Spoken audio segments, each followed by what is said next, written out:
Amém? Então, antes de começar a ministrar, quinta-feira a gente ministrou lá no bairro das Cidades. Quem estava lá conosco?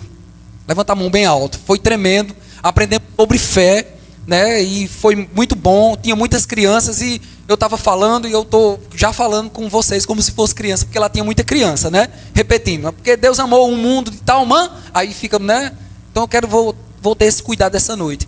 Mas irmãos, que bom, como a gente cantou um louvor aqui, até a oração que Roberta estava lendo, que nós precisamos ir fazer aquilo que Deus nos chamou para fazer. E eu sei que no final do ano, né, eu estava lendo na internet que tem até uma depressão dezêmbrica, uma coisa assim, que é uma depressão que se dá em algumas pessoas, né, que vem esse sentimento de tristeza porque não conseguiu, porque perdeu algum parente, né, porque não conseguiu concluir as etapas que tinha colocado para o final do ano. Tem algumas etapas na minha vida que eu não consegui, algumas metas, na verdade, eu não consegui. Tem algumas metas na sua vida que você não conseguiu, mas eu não quero que essa tristeza que está no mundo venha para o seu coração. Amém? Diga, eu tenho a alegria de Deus. Diga, eu não vou ficar triste. Amém? Você não deve ficar triste porque está chegando o final do ano, porque perdeu algum ente querido. Eu perdi, minha mãe há 2 anos. Vai fazer quase 2 anos agora que eu perdi. Mas eu quero dizer para você, eu tenho propriedade de falar, tristeza ela veio para o meu coração, mas eu estou aqui alegre porque eu estou em família com vocês. Amém? Então a Bíblia diz, irmãos, em João 3,16, porque Deus amou o mundo de tal maneira. Qual foi essa maneira tão grande que Deus nos amou? Ele amou tanto. Ele não teve um sentimento de amor. A Bíblia diz que amor não é um sentimento. Porque eu posso, um exemplo, eu sou casado com Dani, ela é minha esposa há 18 anos. Conheço ela, sei quando ela acorda bem. Sei quando ela acorda, porque naqueles dias, sabe qual é, né? Vocês sabem, né? Tá sempre bem. Mas, irmãos, eu conheço a minha esposa. E independente disso, eu permaneço o amor com ela. Como é o amor? O amor diz lá em 1 Coríntios 13, o amor não é um sentimento, né? Se alguém fizer alguma coisa ruim comigo, eu não vou mais amar essa pessoa, eu não vou ser mais paciente com essa pessoa. Mas independente disso, irmãos, a gente não vive pelo sentimento. E eu queria que você repetisse isso comigo. Diga, eu não vivo. Vixe, meu Deus, vocês estão dormindo. Diga, eu não vivo pelos sentimentos. Diga, eu vivo pela fé. E a gente aprendeu, como eu falei, lá no bairro das Cidades, que a gente está fazendo uns estudos lá com eles durante 2 meses. E o nosso propósito, irmão, é fazer aquele povo se estabelecer na palavra, ficar forte para vir também aqui à igreja. Amém? Você sabia que é necessário às vezes a gente sair da igreja? Amém? Vocês estão aqui, irmãos? Olha para o teu irmão aí, olha se ele está aí mesmo. Se ele está dormindo, balança assim, ei irmão, diga, se anima. Amém? No culto de celebração. Eu sei que sua mente deve estar achando estranho, é um sábado, é 7 horas da noite. Eu gosto do domingo às 18 horas. Que bom, que sentimento bom, mas se alegra nesse culto, irmãos, é um culto de celebração. Nós estamos celebrando a Cristo, amém? Glória a Deus. Então, como eu estava falando, estávamos ministrando lá sobre fé, e a gente estava ensinando a eles que fé não é um sentimento. Eu não preciso saber que alguém está bem comigo, eu não preciso saber se alguém está favorável a mim, né? E eu não preciso agir de sentimento com as incapacidades que as pessoas não têm. Eu preciso estar precisa viver em fé. E a gente estava aprendendo que é impossível agradar a Deus se a gente não tiver fé. E fé é a base para tudo. E você pode perguntar na sua mente aí, o que é fé? Fé é um sentimento, né? Tem aquelas pessoas, né? Eu vi até num caminhão, numa frase que Dano estava falando, Senhor, aumenta-nos a fé, ou então eu não tenho fé, a minha fé é pequena, eu não lembro qual era a frase. Mas a Bíblia diz que a gente deve dar ouvido à ministração da palavra, que é onde, quando a gente dá ouvido, é onde a fé da gente ela é aumentada. Quando você vem aqui para a igreja, quando você senta, ouve a palavra, é onde a sua fé é aumentada. A sua fé é aumentada, não é você em casa, não estou criticando ninguém, mas às vezes esse sentimento, irmãos, está vindo nesses últimos tempos aqui. Nós precisamos estar na igreja. Amém? É o lugar onde você cresce, é um lugar onde você exerce aquilo que Deus lhe chamou, principalmente no serviço.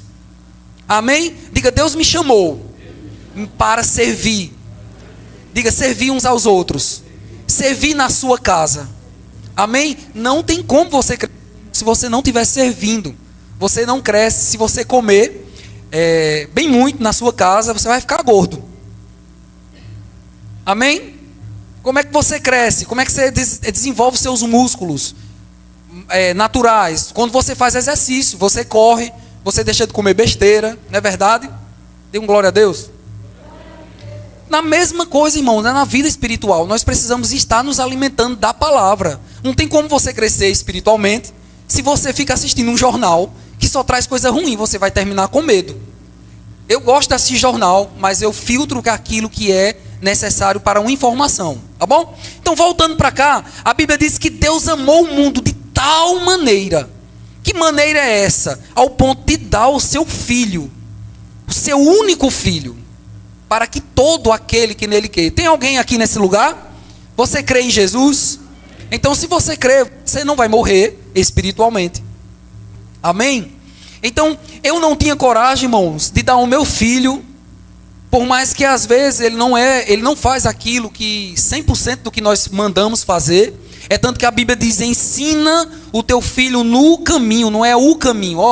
Isaac, Radassa, é aquele caminho ali, vá por lá. A Bíblia não diz isso. A Bíblia diz que é os dois juntos andando, eu vou dizendo. Você deve fazer assim, não é assado, você precisa se comportar dessa forma, você precisa ter esse conceito, você precisa ter esse procedimento. E a Bíblia diz que é no caminho. Mas eu não tenho coragem, irmão, por causa de um pequeno erro do que o meu filho faz, ou por ele ser tão bom como ele seja, de morrer por ninguém. Você tinha coragem de dar seu filho? Você tinha coragem de dar um dedo do seu filho para alguém que não tem? Quem tem coragem? Alguém aqui já fez um transplante de algum órgão? Já recebeu? Não? Alguém já deu o seu órgão para alguém? Então, você tinha coragem de dar o seu filho por alguém que está passando na rua que você nem conhece? Quem tinha coragem? Eu também não tinha, irmão. Nem tenho. Nem vou dar, pelo amor de Deus. Amém? Amo meus filhos. Você ama seu filho? Você pode repetir comigo também? Então, quando declara isso, diga: eu amo meu filho. Mas a Bíblia diz que ele deu o seu filho unigênito, para que todo aquele que nele crê não pereça, mas tenha a vida eterna. Então a vida eterna é garantida, irmãos, quando nós cremos em Jesus. Jesus é o centro da nossa vida. Jesus é o centro dessa igreja. Essa igreja ela foi formada, não estou falando da parte física, mas da comunhão, a assembleia de todos nós juntos, foi baseado na palavra, quando Jesus disse: eu sou a pedra. A pedra, quando Paulo falou, não é Paulo a pedra. A gente não está em cima de Pedro como pedra. A gente está em cima dessa afirmação: Jesus é o Cristo enviado por mim e por você. Então essa celebração todinha que nós fazemos, Jesus ele veio, e ele não veio para ser glorificado. Jesus não veio para ser exaltado. Apesar que ele vai vir, Jesus ele deixou a glória dele, como está lá em Filipenses. Jesus disse que sentimento que, quando Paulo tem o mesmo sentimento que houve em Jesus, ter deixado toda a sua glória para servir a nós. Amém? Mas eu queria ler aqui com vocês, irmão. Eu queria que você abrisse lá em Lucas, por favor.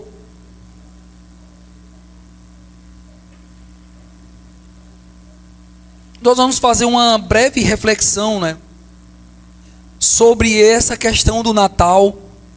A gente, como eu falei, eu quero repetir para você, nós não estamos aqui celebrando o momento que Jesus, o menino de Jesus está nascendo. Jesus já nasceu. Ele não nasce todo dia. Ele mora e habita no coração daquelas pessoas que aceitaram a Jesus. E nessa noite, você estiver aqui e você não é crente, não nasceu de novo, não aceitou o Senhor Jesus Cristo, é hora dele nascer no seu coração. É hora de você se reconciliar com o Senhor, você que está aqui nessa noite. Amém? Vocês estão aqui? Amém. Glória a Deus. Eu estou animado, irmãos. Eu quero que você se anime. Versículo 26 do capítulo 1 de Lucas. Lucas ele vai narrando isso. Lucas não viu esses fatos. Lucas veio né, mandado de Teófilo, que eu acredito que era algum oficial, alguém de algo que queria saber os fatos sobre Jesus. É tanto que em Atos, quando ele anda com os discípulos para querer saber as histórias, ao ponto de em Atos ele se tornar um dos apóstolos. Versículo 26 é assim: ora, no 6º mês foi o anjo Gabriel enviado por Deus a uma cidade da Galileia chamada Nazaré, a uma virgem desposada com um varão cujo nome era José, da casa de Davi, e o nome da virgem era Maria. Diga, Maria era virgem. E entrando o anjo onde ela estava, disse: salve, agraciada, o Senhor é contigo. Ela, porém, ouviu estas palavras, turbou-se muito e pôs-a a pensar: que saudação séria é essa? Disse-lhe então o anjo: não temas, Maria, pois achaste graças diante de Deus. Eis que conceberá e dará à luz um filho, a qual porás o nome de Jesus.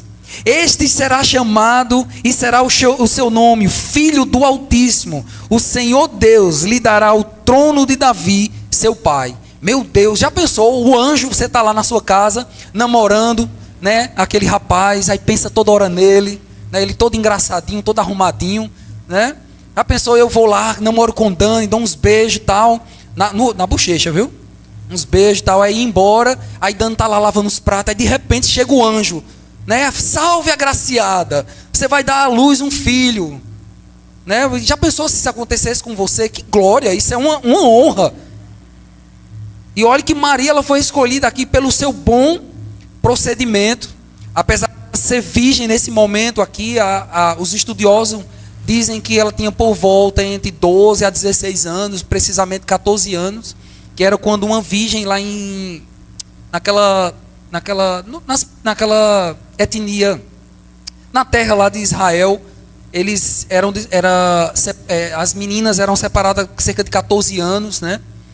Mas foi uma honra para Maria, uma mulher assim, a gente não está, muitas vezes as pessoas desconsideram Maria, mas Maria foi uma mulher de honra, para ser a mãe de Jesus não era pouca coisa. Já pensasse? O tanto de consagração que essa mulher vivia. E o versículo 33, e reinará eternamente sobre a casa de Jacó, e o seu reino não terá fim. Diga, não terá fim. Então Maria perguntou ao anjo: como se fará isso, uma vez que não conheço o varão? Então essa frase, o que é que ela está dizendo? Ela diz: como é que eu posso ter um filho se eu nunca, né? Você sabe o que é, né? Se eu nunca namorou. Amém? Então como é que ela ia fazer isso? E o anjo chegou e respondeu o anjo, né?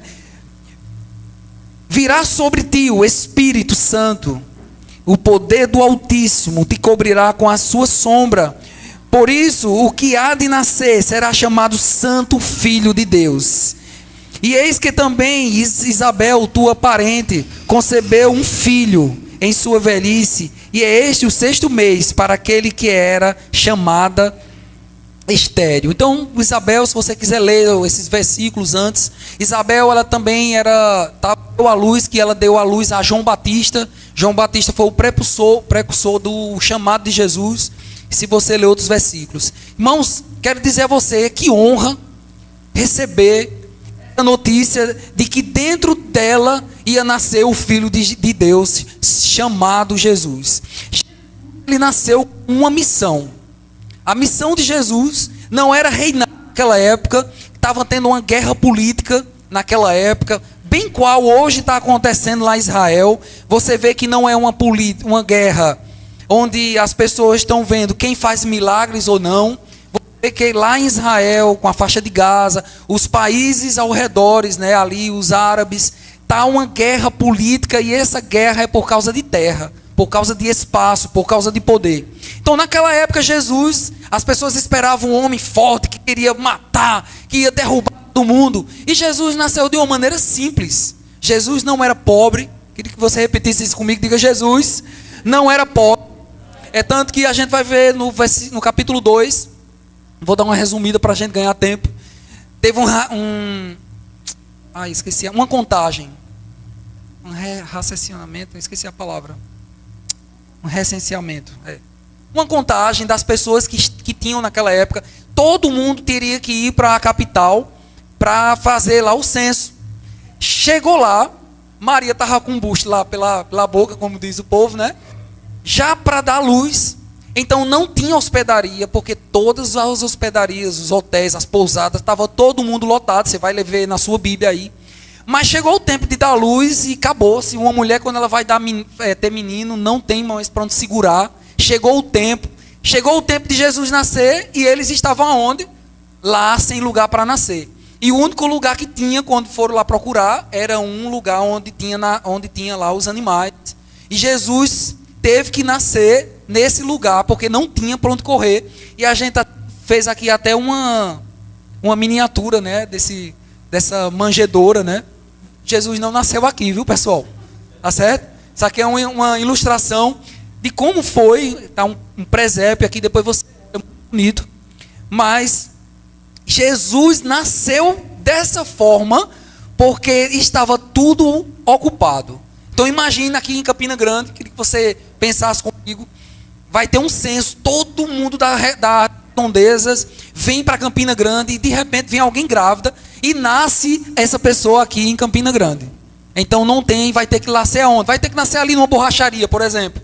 Chega, corre, pã, e a mulher dá a luz ali. Então Jesus nasceu dessa forma, é tanto que os 3 reis magos trouxeram incenso, mirra, e o outro é qual, Dani? Incenso, mirra e ouro.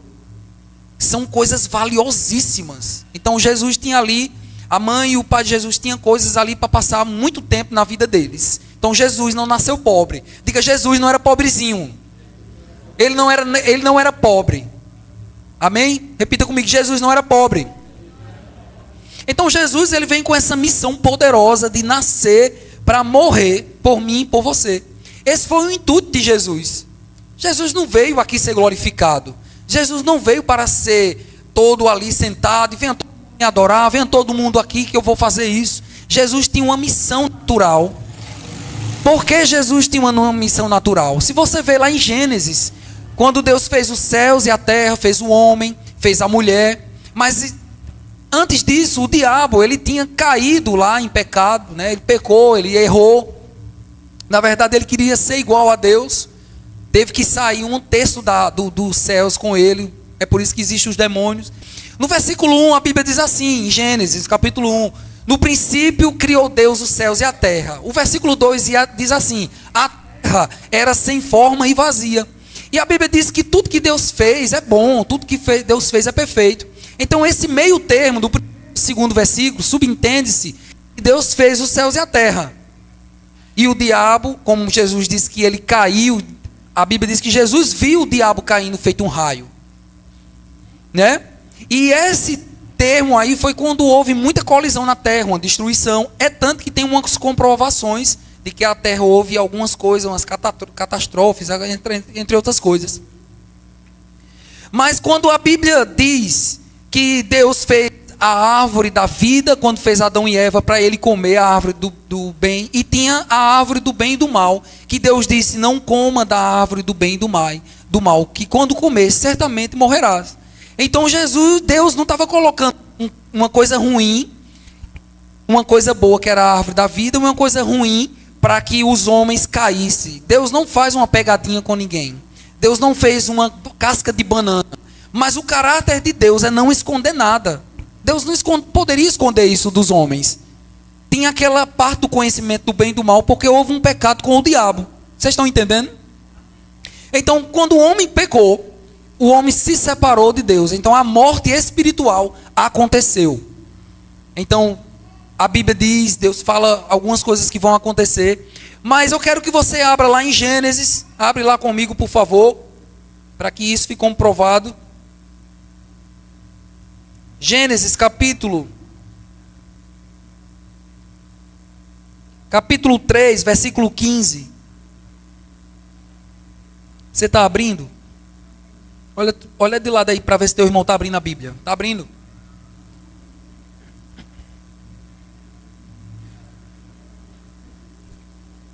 Então, quando o homem e a mulher comeram da árvore, do fruto da árvore, a Bíblia não relata qual foi o fruto, não foi a maçã, viu? Não foi o morango, apesar de ser bonitos e gostosos, mas não foi. A Bíblia não relata qual foi esse fruto, mas a Bíblia diz que era bonito, era muito vistoso assim para se comer e agradável.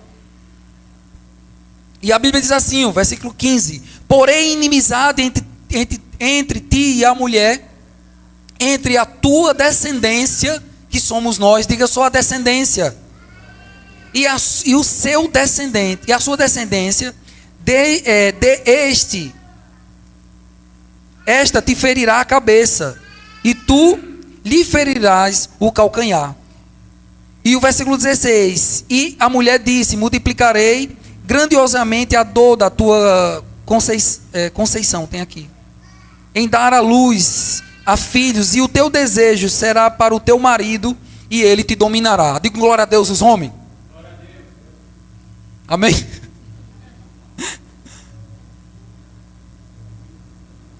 Não estou fazendo apologia, irmãos, ao machismo, mas é uma questão de honra, missão de cuidado mesmo. A mulher está debaixo da submissão do homem, mas foi bíblico, a Bíblia está dizendo aqui. Mas voltando para o versículo 15, irmãos, a Bíblia diz que vai vir alguém, um descendente da mulher, que vai pisar a cabeça da serpente, mas a serpente vai ferir o calcanhar. Que expressão é essa? O filho de uma mulher, ou da mulher, vai nascer, que foi Jesus, e vai pisar a cabeça da serpente. E pisar a cabeça da serpente, irmão, quando a gente corta a cabeça, ou pisa na cabeça de uma cobra, a cobra fica se batendo ali e acabou, se perdeu o domínio, não é verdade? Mas a Bíblia diz que esse ferirá o calcanhar. E esse ferir o calcanhar foi quando o pecado da humanidade feriu Jesus, e o nosso pecado foi colocado em Jesus, e Jesus morreu por mim e por você. Amém? Glória a Deus por isso. Então esse é o motivo, irmãos, da nossa celebração no nosso Natal. A gente não está celebrando o menininho Jesus que nasceu, o bichinho, que nasce todo dezembro, né? Todo dezembro Jesus nasce. Jesus só nasceu uma vez. Ele morreu uma vez. A Bíblia diz que esse sacrifício nos trouxe a salvação.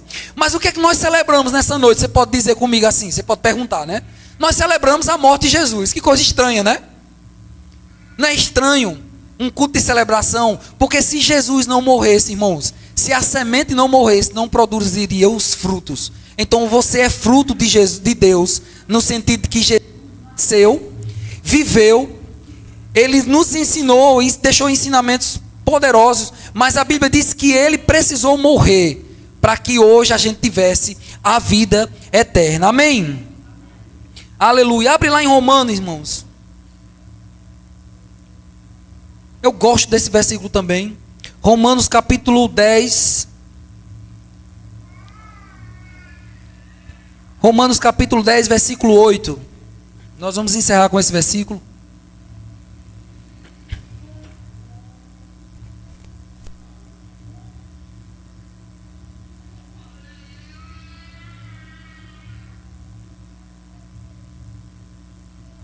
Amém?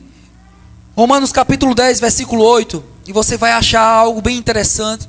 Você pode estar pensando, se Jesus já nasceu uma vez, ele viveu e ele já morreu, o que é que eu devo fazer nessa noite, se Jesus morreu? Mas a Bíblia diz que ele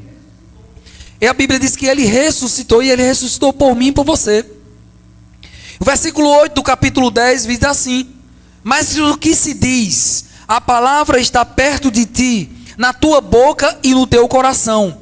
Esta é a palavra da fé que pregamos. O versículo 9, portanto, ou porque, se com a tua boca, diga com a minha boca, eu confessar Jesus Cristo como Senhor, e em nosso coração a gente crê que Deus o ressuscitou dentre os mortos, seremos o quê? Salvos. E o versículo 10 é assim: pois é com o coração que se crê para a justiça, e com a boca se confessa para a salvação. Irmãos, nós precisamos crer. Você precisa crer, você precisa ter fé. Eu nunca vi Deus. Quem já viu Deus aqui? Alguém já viu Deus? Quem já viu Jesus? Eu também nunca vi. Como é que nós cremos? Através da palavra. Foi o que nós ensinamos lá no bairro das Cidades. A fé, como está lá em Hebreus 11:1, é a certeza das coisas que se esperam. E onde é que a gente espera nossas coisas? A gente espera as coisas na palavra. E a Bíblia diz que é a convicção de fato que não vemos. Então a gente não viu Jesus ressuscitado, apesar que tem gravuras, tem imagens, né, de Jesus, né, em quadros, um crucifixo, né, mas eu quero dizer que aqui, aquela representação, e nós não estamos criticando aqui, aquela representação, aquilo é uma coisa natural que não existe. Aquilo é um desenho, aquilo é uma estátua, mas Jesus, ele ressuscitou. Diga comigo, Jesus, diga com convicção, diga Jesus ressuscitou. Então, irmãos, você precisa crer que Jesus ressuscitou. Você precisa acreditar que Jesus ressuscitou. E quando a gente confessa isso é quando Jesus vem habitar no nosso coração. A Bíblia diz: eis que estou à porta e bato. Se alguém abrir, eu vou entrar, eu vou cear com ele e ele comigo. O que é que Jesus está... Não, você precisa abrir seu coração. Você que não é crente, eu estou falando para aquelas pessoas que ainda não aceitaram Jesus Cristo. Você precisa abrir o seu coração, a porta do seu coração. Não fecha o teu coração com amargura, não fecha o teu coração com falta de perdão, com decepção. Você não precisa fechar o seu coração para isso. Precisa abrir o seu coração para aquilo que Deus tem para a sua vida, para o milagre que Deus quer fazer na sua vida. Amém? Amém, irmãos? Aleluia. Você pode ficar de pé para a gente orar?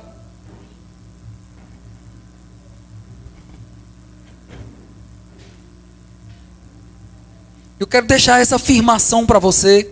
Lá não precisa você abrir, em Efésios capítulo 1, versículo 3. A Bíblia diz assim: bendito seja o Deus e Pai do nosso Senhor Jesus Cristo, o qual nos abençoou com todas as bênçãos espirituais nas regiões celestes em Cristo, como também nos elegeu nele, antes da fundação do mundo, para sermos santos, irrepreensíveis diante dele em amor. Então, antes de criar os céus e a terra, antes de Jesus precisar vir para morrer por mim e por você, a Bíblia diz que ele já nos elegeu, ou seja, ele já nos viu. Ele disse: eu quero Tiago, eu quero Nara, eu quero a irmã Dorinha comigo como filho.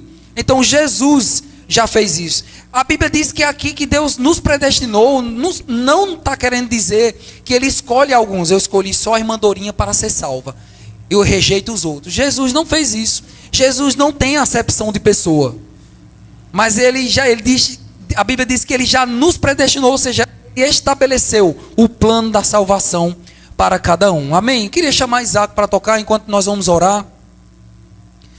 E eu queria que você fechasse seus olhos. Se tem alguém da sua família aqui, pega na mão, né, dele, vamos fazer esse momento de oração, né, e celebração ao Senhor. Você já pensou, irmão, se Jesus não tivesse feito esse sacrifício na cruz, o que seria da nossa família? O que seria de você? O que seria do seu parente? O que seria do seu filho? O que seria do seu cônjuge? Então, pega na mão. Vamos apagar aqui. Vamos fazer um momento de adoração e agradecimento ao Senhor pelo nascimento de Jesus, que nasceu, ele viveu, ele ressuscitou por mim, por você. Obrigado, Senhor. Graça, favor, Senhor. Então pega na mão da tua família, do teu irmão, do teu primo, do seu marido, do seu cônjuge. Que você possa estar orando por ele nesse momento.